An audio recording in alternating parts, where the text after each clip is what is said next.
Hi, ಎಲ್ಲರಿಗೂ ನಮಸ್ಕಾರ. ವಿಜಿ ಕಿಚನ್ಗೆ ಸ್ವಾಗತ. ಇವತ್ತು ನಾನು ಮದುವೆ ಮನೆಯಲ್ಲಿ ಮಾಡುವಂತಹ ಎಲೆಕೋಸಿನ ಪಲ್ಯ ಮಾಡ್ತಾ ಇದ್ದೀನಿ. ಬನ್ನಿ ಮಾಡೋಣ.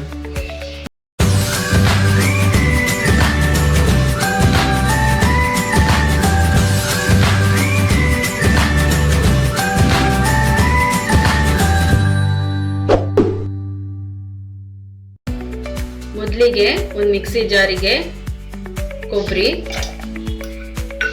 4 ಹಸಿಮೆಣಸಿನಕಾಯಿ, ಸ್ವಲ್ಪ ಶುಂಠಿ, ಬೆಳ್ಳುಳ್ಳಿ, ಸ್ವಲ್ಪ ಜೀರಿಗೆ, ಇದಿಷ್ಟನ್ನು ತರಿಯಾಗಿ ರುಬ್ಕೊಂಡು ಬರೋಣ.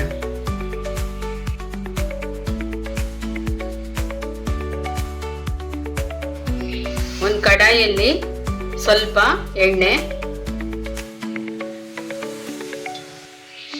ಕಾದಿದೆ. ಸ್ವಲ್ಪ ಸಾಸಿವೆ,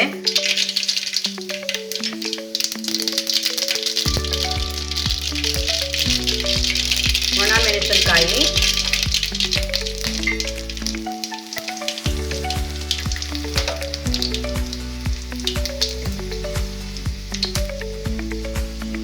ಒಂದು ಈರುಳ್ಳಿನ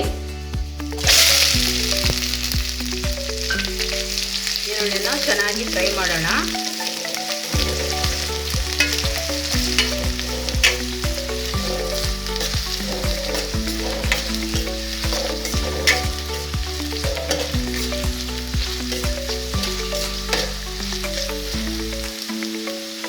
ಈಗ 1 ಸ್ಪೂನ್ ಕಡಲೆಬೇಳೆ, 1 ಸ್ಪೂನ್ ಉದ್ದಿನಬೇಳೆ.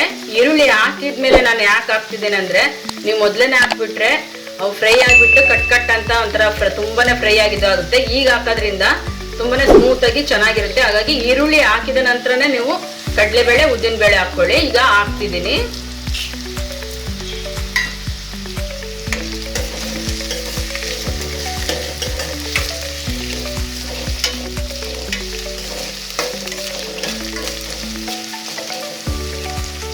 ಸ್ವಲ್ಪ ಕರಿಬೇವು,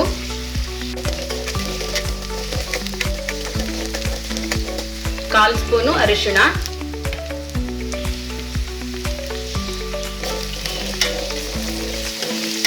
ತುಂಬಾನೇ ಟೇಸ್ಟಿಯಾಗಿರುತ್ತೆ. ನೀವು ಮನೇಲಿ ಮಾಡಿ ಸೇಮ್ ಮದುವೆ ಮನೇಲಿ ಏನು ನೀವು ತಿಂದಿರ್ತೀರೋ ಅದೇ ಫೀಲಿಂಗ್ ಬರುತ್ತೆ. ಸಖತ್ ಟೇಸ್ಟಿಯಾಗಿರುತ್ತೆ. ನೀವು ಮನೇಲಿ ಟ್ರೈ ಮಾಡಿ.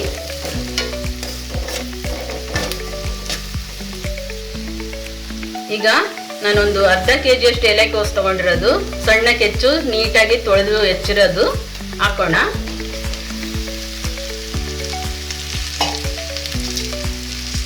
ಚೆನ್ನಾಗಿ ಇದನ್ನ ಫ್ರೈ ಮಾಡೋಣ.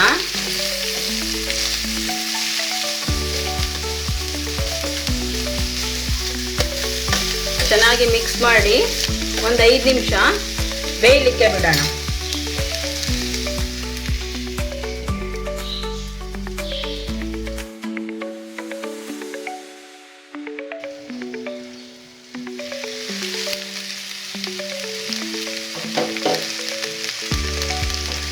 ನೋಡಿ, ಎಣ್ಣೆಯಲ್ಲಿ ಚೆನ್ನಾಗಿ ಫ್ರೈ ಆಗಿದೆ.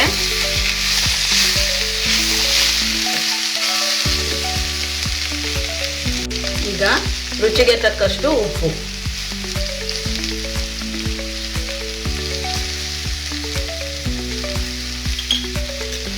ಚೆನ್ನಾಗಿ ಮಿಕ್ಸ್ ಮಾಡಿ ಒಂದು 5 ನಿಮಿಷ ಬೇಯಕ್ಕೆ ಬಿಡೋಣ.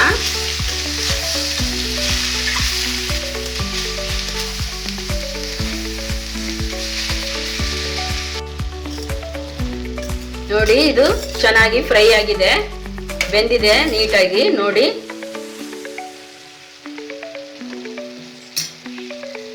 ಈಗ ನಾವು ರುಬ್ಬಿದ ಮಸಾಲೆ ಹಾಕೋಣ.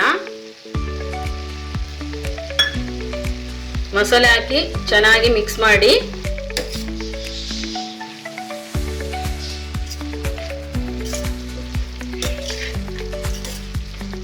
ಘಮ ಅಂತೂ ತುಂಬಾನೇ ಚೆನ್ನಾಗಿ ಬರ್ತಾ ಇದೆ. ಟೇಸ್ಟ್ ಕೂಡ ಅದೇ ರೀತಿ ಚೆನ್ನಾಗಿರುತ್ತೆ. ನೋಡಿ ಎಷ್ಟು ಬ್ಯೂಟಿಫುಲ್ ಆಗಿ ಬಂದಿದೆ. ಸೇಮ್ ನೀವೇನು ಮದುವೆ ಮನೆಯಲ್ಲಿ ಸಮಾರಂಭಗಳಲ್ಲಿ ತಿಂದಿರ್ತಿರೋ ಅದೇ ಥರ ಟೇಸ್ಟ್ ಆಗುತ್ತೆ. ಮನೇಲಿ ಟ್ರೈ ಮಾಡಿ. ಈಗ ಇದನ್ನ ಮಸಾಲೆ ಎಲ್ಲ ಅದರಲ್ಲಿ ಸೇರೋ ಹಾಗೆ ಸ್ವಲ್ಪ ಒಂದು 5 ನಿಮಿಷ ಬೇಯಲಿಕ್ಕೆ ಬಿಡೋಣ.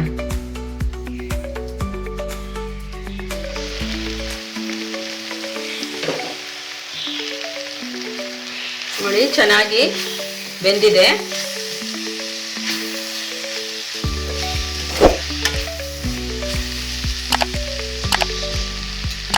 ಈಗ ಫೈನಲ್ ಆಗಿ ಸ್ವಲ್ಪ ಕೊತ್ತಂಬರಿ ಸೊಪ್ಪು.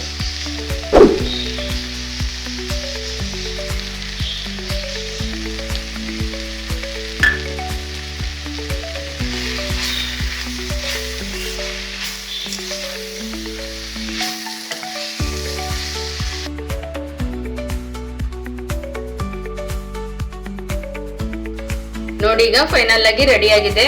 ಮದುವೆ ಮನೆಯಲ್ಲಿ ಮಾಡುವ ಎಲೆಕೋಸಿನ ಪಲ್ಯ ರೆಡಿ ಆಗಿದೆ. ನೀವು ಮನೇಲಿ ಮಾಡ್ಕೊಂಡು ತಿಂದು ಹೇಗಿತ್ತು ಅಂತ ನನಗೆ ಕಮೆಂಟ್ ಹಾಕಿ. ನನ್ನ ಚಾನಲ್ ಅನ್ನ ಸಬ್ಸ್ಕ್ರೈಬ್ ಮಾಡಿ. Thank you.